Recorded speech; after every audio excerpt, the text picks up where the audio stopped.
Jangan lupa subscribe ya. Terima kasih. Halo, selamat siang. Kita lagi ada di Solo. Pasar Gede. Kita mau lihat apa, Bun?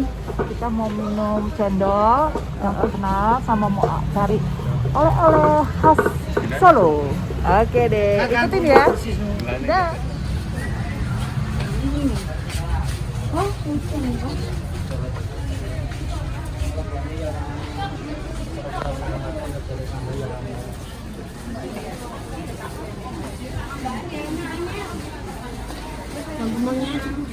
Jambu monyet. Ya. Oh, Iya, empat. Itu jual jambu monyet loh sayang tadi. Iya. Dibuat apa ya? Katanya jambunya di sini, monyetnya di Tawangmangu. Oke. Ini kalau ke Solo belum ke Solo kalau belum minum dawat selasih Yutermi. Enak banget, dari zaman saya kecil loh, bunda kecil udah minum ini. Coba, Bun. Ayo, dicoba dulu. Coba dulu ya.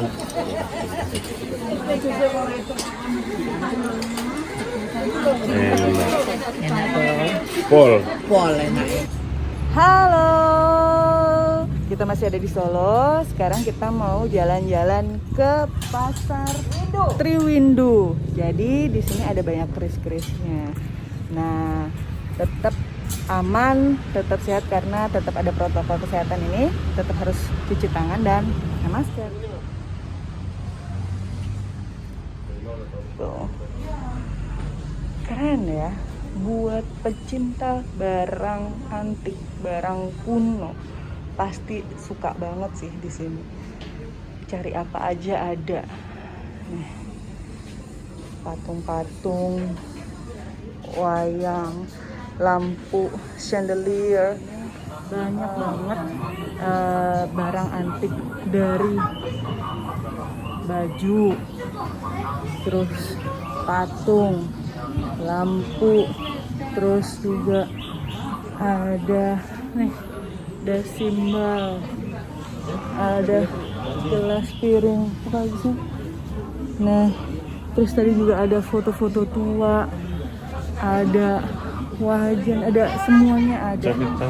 Cangkir semua lengkap, bener-bener lengkap banget. Gitu. Jadi buat yang suka barang-barang kuno wajib datang ke sini ya. Oke. Halo, selamat siang. Sekarang kita ada di Museum Keris. Nah, protokol kesehatannya cuci tangan. Terus kita diperiksa juga suhunya.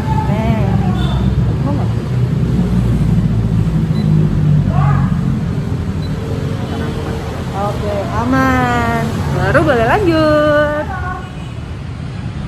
Kita lagi di mana, Bun? Kita ada di Museum Keris Solo. Inilah Museum Keris Solo. Kalau di tempat saya ada Kota Keris. Nah, kita lihat sejarah-sejarah keris Jawa. Oke? Mari.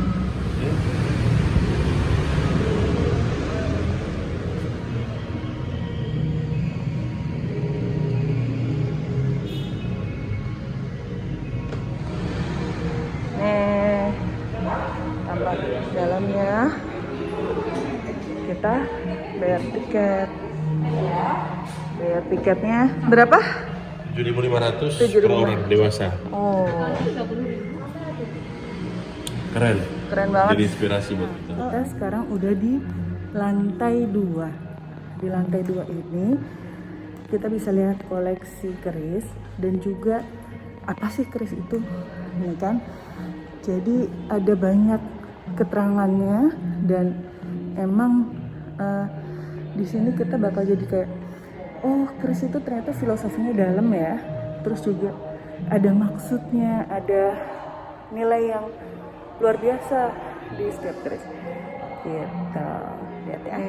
Di sini kita bisa baca, bisa lihat tentang eksistensi keris di masyarakat dan gimana sih cara mewariskan keris.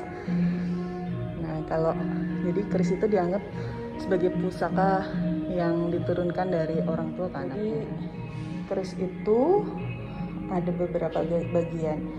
Ada ini sudah warangka atau sarungnya, terus jejeran atau hulu keris yang pegangnya itu selut mendak, pendok keris gitu. Di lantai 3 ada diorama. Tuh diorama tentang bikin keris. Dimulai dari besi atau emas atau apapun logam yang ditempa. Tuh, untuk membentuk kerisnya sendiri.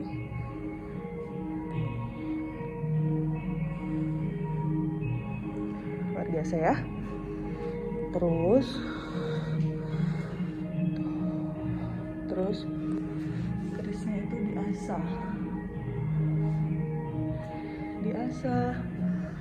Terus ini kayaknya sih dicuci kayak diukir, dibikin deh sama bukunya, karena memang bajunya beda sendiri ya dibanding yang lain.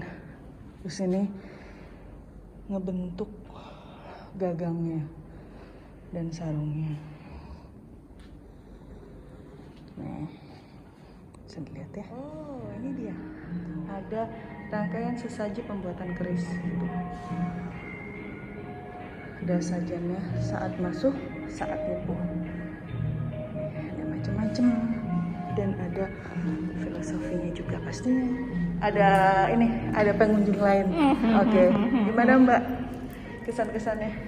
Keren, harus ke sini. Oke, di mana nih? Di Solo ya? Di Solo. Jadi kalau ke Solo jangan pernah melewatkan kesempatan untuk datang ke Museum Keris. Kamu bakalan belajar banyak tentang seni budaya Nusantara. Oke, dah, terima kasih. Halo, selamat siang. Masih di Kota Solo. Kali ini kita lagi ada di Museum Batik Danar Hadi Solo. Tempatnya indah, asri juga. Tuh, bisa dilihat ya. Tamannya cantik banget. Terus ada payung-payungnya pakai batik. Terus juga ada spot untuk foto-foto. Terus di sini ada tempatnya juga. Nah, di sini ada restorannya dan museumnya pasti. Oke, dilanjut lagi. Seperti biasa, sebelum masuk kita harus cuci tangan dulu. Ya Bun. Tuh, protokol kesehatan tetap wajib, harus. Habis cuci tangan, kita masuk deh. Diukur dulu suhunya ya. Oke. Suasananya adem, dingin, sejuk, asri, ayem. Terus wangi. Nah, kita baru aja selesai keliling museum batik, tapi memang nggak boleh ngambil gambar atau video. Tapi sekarang kita mau lihat gimana sih proses batik itu. Yuk, kita lihat.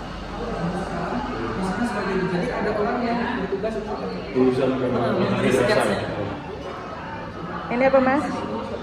Ini proses membatik Ibu. Jadi ini proses pertama membatik namanya batik tulis. Dan proses yang dilakukan Ibu ini namanya proses ngelowong atau memberikan lilin pada batik, proses paling pertama. Itu lilin. Lilin. Berarti bukan warna. Ini bukan warna. Belum warna. Nanti berarti lilinnya Dicelup. Ini nutup aslinya. Ketika dicelup, nanti yang ada lilinnya nggak enak. Nanti ngelepasnya gimana? Lepasnya ada proses sendiri. Direndam. Kalau zaman dulu, Direbus. ada kerokan yang tadi Bapak Iya. jauh sama Ibu tadi ya. Itu kalau zaman dulu. Kalau sekarang direbus. Jadi panas mencair gitu. Kalau panas ini lilinnya luruh semua. Meleleh seperti hatiku. Iya. Nah, kita sekarang lagi di pameran. Kita tanya yuk. Halo Mas, kita lagi ada di mana Mas? Ini kita lagi ada di Kompleks Dalem Muryaningrat, bekas rumah dari Pangeran Muryaningrat, yang sekarang kita sedang ada pameran batik tribut to Jawadwipa dari Danar Hadi. Oh, gitu. Istimewaannya ini dari museum yang tadi bedanya apa? Kalau istimewanya, tribut to Jawadwipa ini menampilkan koleksi-koleksi dari Bapak Santoso Dullah yang tidak dipamerkan dan belum pernah dipamerkan di Museum Batik Danar Hadi. Dan di sini sebetulnya adalah ringkasan dari museum dan komplit kita ada batik dari Jawa Tengah termasuk Pekalongan, Solo dan Jogja, batik Jawa Timur termasuk Madura dan batik Jawa Barat dengan Cirebon, Tasikmalaya dan lain sebagainya. Kalau koleksi yang paling spesial dari beliau yang ada di sini, yang mana? Kalau yang ada di sini, saya kira semuanya merata, Ibu ya. Saya kira semuanya merata karena dari rata-rata usianya juga sama. Yang paling baru ada batik Indonesia tahun 1960-an, 1950-an, dan yang spesial saya kira ada di batik Pekalongan itu juga. Boleh lihat? Boleh, monggo silahkan. Hati-hati. Ya. Batik Pekalongan itu termasuk batik pesisir ya, batik pesisir peranakan Cina yang bikin, dan mereka spesial karena ada pewarnaan-pewarnaan yang menggunakan warna sintetis, salah satu yang paling pertama pada zamannya, sehingga warnanya mendobrak kelaziman pada waktu itu. Yang mana tuh? Tadi di sana. Mari kita lihat.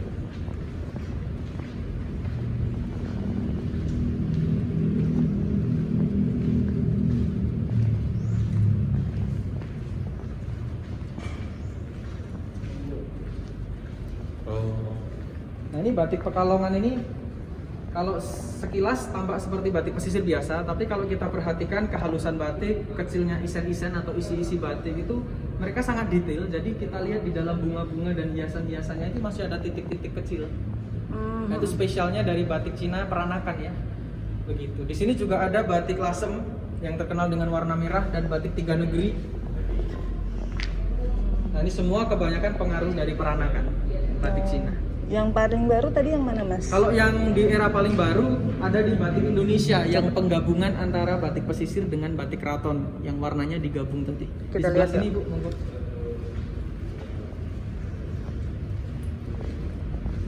Nah, ini batik kita sebut batik Indonesia. Ide aslinya dari Bapak Soekarno. Ini kita perhatikan di sini ada hiasan gurdo atau garuda, Bapak. Nah, itu kan khas dari keraton. Dan hanya untuk batik keraton, tapi sejak tahun 1950-an akhirnya dibuatlah batik seperti ini dengan warna yang tidak lagi coklat, tapi warna seperti warna pesisir, berwarna-warni. Kalau yang masih asli keraton tuh yang coklat-coklat seperti ini. Oh. Jadi batik Indonesia ini antara motifnya tradisional keraton dengan warnanya warna pesisir digabung. Betul. Ide dari Bung Karno pada waktu itu beliau tidak mau ada perpecahan, orang baru aja merdeka harusnya kan bersatu.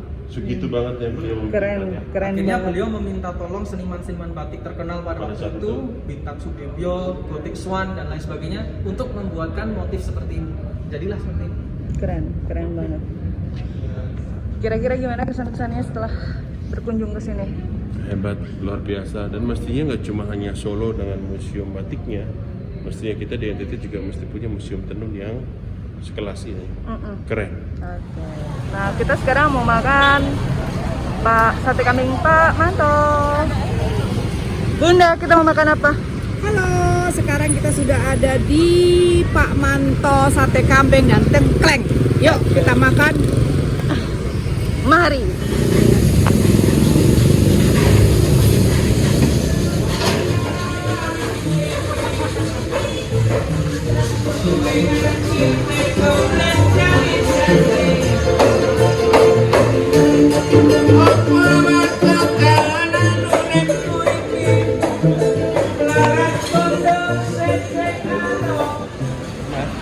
Halo, selamat sore. Ini makan sore, kita makannya tengkleng rica-rica. Oh, luar biasa banget. Di sini ada sate, ada tongseng. Pokoknya belum ke Solo kalau belum makan tengkleng Pak Manto. Oke? Sip. Sip. Tes. Tes. Enak. Rasanya sapi. Kambing. Oh, kambing. Oke. Enak. Oke, Mbak. Mbak, dites Mbak. Monggo Mbak. Tongseng. Tongsengnya. Mbak.